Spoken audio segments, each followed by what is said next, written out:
Selamat siang saudara, salam sejahtera untuk kita semua.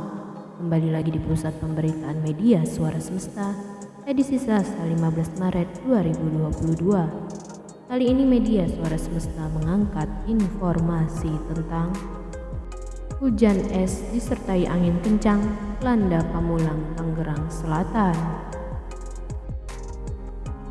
Hujan es terjadi di kawasan Pamulang, Tangerang Selatan, Senin 14 Maret 2022.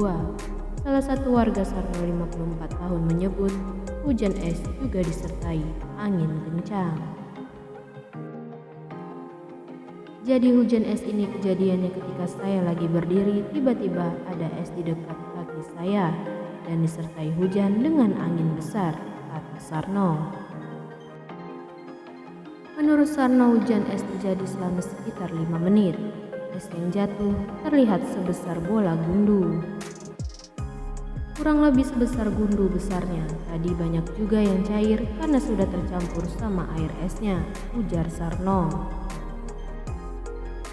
Kejadian ini juga turut disampaikan salah satu akun Instagram @info.tangerang.id. Es disebut sebesar batu kerikil. Demikian informasi yang dapat kami sampaikan pada edisi hari ini. Untuk dapat dimaklumi, kami dari Media Suara Semesta mengucapkan terima kasih.